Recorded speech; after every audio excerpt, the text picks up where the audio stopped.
Last pick for DC, probably an off laner, I guess. Invoker. Oh. DJ is rolling in. Looks like they might try to go for an early kill here. Abed gonna be hugging his tower, but the ping's coming in, waiting till Abed just steps up and inch out of position. It's a pretty good time to go. He doesn't have to.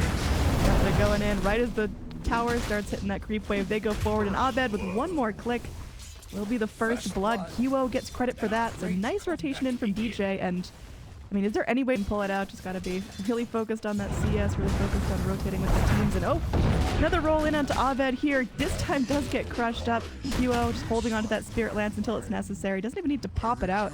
Just gets the kill right there with the Phantom Rush. So oh my goodness. Already an 0-2 in favor of Fnatic. Farm the woods. That's the difference between the two teams. Oh god, is he dead again? Looks like it. They get the Maledict off, and yeah, he's already down to half health just from the first two ticks, and now gonna get slapped down from behind a safety tree. The Iron Branch won't save him this time. So now QO is 2-0 in initiation up top. If he had got that Sunstrike kill, that would have been a little bit of gold going his way. So he has opportunities to make this up. Now Ajit maybe gets jumped on again here, but Dubu's going to follow up. It looks like they go in. They started out onto Dubu. Dubu's going to be bouncing the cask back and forth between the puck. It walks to safety. They do get the impale on the Troll Warlord. This time they are successful with the kill. They've got the nuke damage necessary, and Brev able to go. 1-1 right now, so it's just strange to see a team just kind of out of here. DJ comes in, they do spray out some dust, but looks like Bulba's going to take one for the team here. Abed goes, Alacrity's himself up. QO finds himself a killing spree now, hits his level 6, while Abed just barely ticks over to 4. That is a 2 full level lead onto QO, having the time of his life, flying in the full Aquila on the courier as well, so. Yeah, PL doing all right. With a lead this significant, is QO going to itemize differently or just stick with the classic PL items and go for them faster? Oh. Nice stun. Yep, solid impale, but Phantom Rush still there, and yeah, it looks like Abed might be going down again. Even under tower, QO is still able to find the kill and escape to freedom. Febby is understandable. I'm just gonna go for the long wraparound onto Mason. This will be a very big kill too if they can get that one. Yeah, Lone Druid still pretty squishy. He's got himself really shoes on his hero. Savage Roar comes out. Ohio, very low mana, is going to get rooted in place, but the damage still coming out onto Mason. The Maledict should be able to finish him off. One more tick, and he goes down. DJ with the Ion Shell up and out there, and Sunstrike. No, it'll be and either team is going to matter a lot. You know, does Ajit have his Madness style and BKB? Does, you know, the puck have Yeah, vacuum forward onto that tree. He is not as sneaky as he thinks. They feel that something's up, go for the back and hold him down. Now Farev just going to be trying to zone back the push here, but QO feels unstoppable. Now an Ion Shell on him as well, so him and his Wad of Illusions are so lethal right now. Looks like he is going to be picking up the recipe for the boot to travel, and he'll have that before 10 minutes. PL in competitive Dota. It's pretty mid 5k network at this stage. Is Dubu just dead again? I think he's dead again. I think so. That one last tick of the Maledict is going to be enough. Yep. Febby. Ajit, they need to, you know, killing QO would be the best. But he is the hardest one to kill for sure. Yeah. And I mean, whatever slack QO may have, Troll Warlord's there to pick it up. He's also a ferocious right clicker now. Big kill onto QO could come out here. He's still alive. Dream Coiled in place. Can eat up a Fairy Fire. Goes in. His teammates are there. DJ trying to zone. QO is still alive. Gets stunned up by the Dream Coil, but now Ajit makes his way forward. They bring Febby as well. Febby has no ult, but he's still going to drop out the Maledict for the best of them. Looks like Bulba may end up taking one for the team here and does end up going down. So what was supposed to be a quick and easy gank onto QO, kill, and he's got a Diffusal Blade queued up, almost enough for that first Blade of Alacrity at 11 minutes on top of Boot to Travel. Whew. Oh man, he's gonna Savage Roar, try for the TP, but immediate cast comes in from Febby. Mason's gonna be dropping there. The Maledict is gonna do more than enough. It's just a matter of who gets credit for it, and it will be a Wicked strip up. No rest for the Wicked. Fnatic want to keep that gas pedal pushed.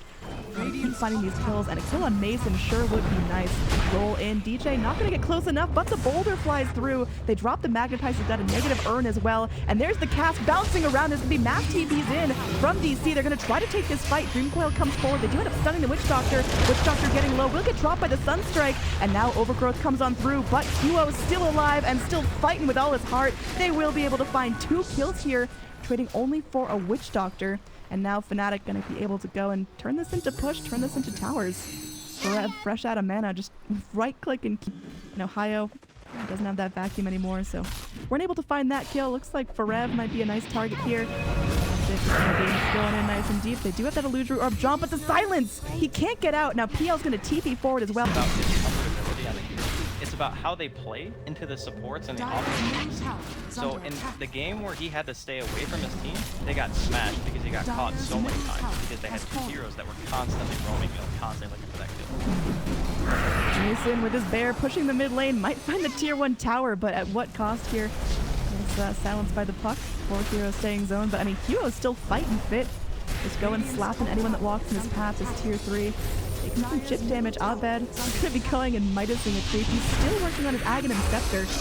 Not going to have it up yet. Now, again, nice silences from the puck, but they can't actually find any kills. They can't find any lockdown because, like you mentioned, Hugo, he can just go and slip out of anything they throw at him. Almost got himself a part here.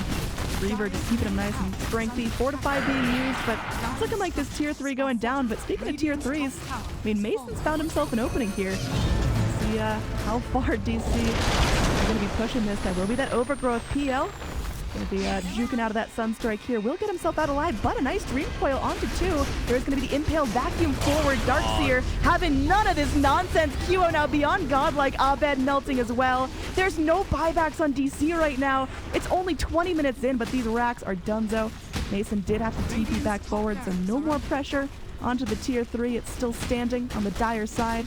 Looks like this melee rack is history. They gotta wait 30 seconds for the Invoker to get back in. Even when puck spawns, won't have the Dream Coil up for 40 more seconds. So is this just DC rolling over? It's their last chance. Yeah, it's a rough game. I mean, it's all about the supports, honestly, for me again. I think it actually would have been better to just have Dugu sitting there. Like, just protect your Invoker from getting Dove and because that in of itself just propels people into this like, unbelievably unkillable state, I guess if you want to call it that. 2600 health. It was a good PL game regardless, but those first kills, the just chain kills on Abed's Invoker, totally set him up for victory here, having a ridiculously easy time. Now, speaking of Abed, poor buddy just forced to ghost walk out. There is going to be those roots onto the PL, but he doesn't seem all too bothered. Again, with that Heart of Tarask out at 20 minutes, he is just slicing down this tree, cutting up some lumber. Now Mason just going and slinging out some damage, but Kilo doesn't even feel it. I mean, he's just going to be diving straight in here. No fear of tier 4s, but he flew a little too close to the sun. H is popped. He's coming back in at full health, full mana. Will Troll just goes and focuses down the racks.